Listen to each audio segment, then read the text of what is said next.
এক গাঁয়ে এক চাষি ছিল। তার ছিল একটি মেয়ে। মেয়েটির নাম সোনা। সোনা উঠোনে হামাগুড়ি দেয় বলে তার মা বাবা কিছুটা জায়গা বেড়া দিয়েছে, যাতে বেরিয়ে না যায়। আর নরম লতাপাতা দিয়ে বেড়াটা ঢেকে দিয়েছে, যাতে মেয়েটির হাতে পায়ে না লাগে। সোনা যখন একটু বড় হয়,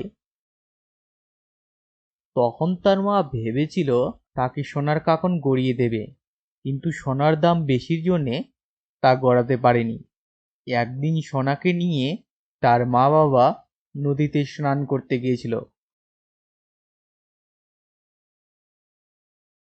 স্নান করার পর গা মুছে দিতে গিয়ে দেখে মেয়ের গায়ে বালি চিকচিক করছে।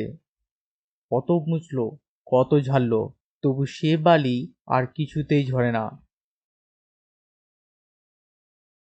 তখন চাষি ভালো করে নিরীক্ষণ করে বলে, ও বউ, এ তো বালি নয়, এই যে দেখছি সোনা। তুই মেয়ের হাতে কাপড় দিতে চেয়েছিলি, তার নদীমা তোর মেয়ের গায়ে গয়না গড়িয়ে দিয়েছে। হ্যাঁ, তাই নাকি? এই বলে মেয়েকে আঁচল দিয়ে ঢেকে বাড়ি নিয়ে এলো। একদিন বাবা গিয়েছিল খেতে, আর মা রান্নাঘরে দুধ জল দিচ্ছিল। সোনা উঠোনে একা ছিল। সেই সময় একটা চোর সোনাকে চুরি করে নিয়ে পালায়। মা দুধ খাবার জন্য ডাকতে এসে দেখে মেয়ে নেই। কখন কি হয় ভেবে চাষি একটা ঘন্টা বেঁধে দিয়েছিল ঘরের মধ্যে। সেইটি ধরে মা পাগলের মতো বাজাতে লাগলো। সেই ঘন্টার আওয়াজ শুনে গ্রামের সকল লোক ছুটে এলো। তারপর হাতের কাছে যে যা পেল তা নিয়ে চোরকে ধরতে গেল। চোর ওদিকে সোনাকে নিয়ে হনহনিয়ে যাচ্ছে। বড় রাস্তায় পড়েই দেখে কি প্রকাণ্ড প্রকাণ্ড দুই তিনটি গাড়ি আসছে। হঠাৎ সামনের গাড়ি থেকে একজন চেঁচিয়ে বলল, আরে হে, ওই তো! সবকটা গাড়ি একসঙ্গে ক্যাচ করে থেমে গেল। দুই তিনজন একসঙ্গে লাফিয়ে পড়ে চোরকে ধরে ফেলল। চোর বলল, এ এ তো আমার মেয়ে, বড্ড কান্নাকাটি করছিল, তাই বেড়াতে নিয়ে যাচ্ছিলুম। গায়ের লোকেরা পেছন থেকে গর্জন করে বলে, মিথ্যে কথা। চাষিও ততক্ষণে ভিড় দেখে ক্ষেত থেকে ছুটে এসেছে। সোনা বাবার কোলে ঝাঁপিয়ে পড়ল। চাষি বলল, আপনারা? আমরা সরকারের লোক, আপনার মেয়ের কথা শুনে যন্ত্রপাতি নিয়ে এসেছি নদীতে সোনা খুঁজতে।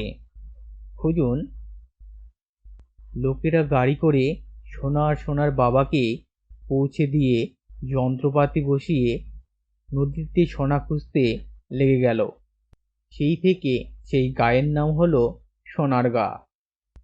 সরকারের লোকেরা নদীর জলে সোনা পেল বটে, কিন্তু এত কম যে তোলা পোষাবে না, তাই তারা তাঁবু গুটিয়ে একদিন চলে যায়। এখন পাঠশালার উঁচু ক্লাসে পড়ে সোনা। সংস্কৃতের দিদিমণি তাকে নদীমাতৃকা বলে। নদীতে কেউ নোংরা ফেললে সোনা তার প্রতিবাদ করে। নদীর জল নোংরা করেছে বলে আন্দোলন করে সোনা একটা কারখানা বন্ধ করে দিয়েছে। এখন আর সোনার জন্য কেউ নদীতে নোংরা ফেলতে সাহস পায় না। সোনা বলে, নদী যে মা, সত্যিকারের মা। শুধু কি জল, জলকে জল, দুধকে দুধ। দেখনি ধানের বুকে টস টস করে মায়ের দুধ খাও আর মায়ের গায়ে কাদা ছড়ো। তোমরা কি মানুষ না পিশাচ?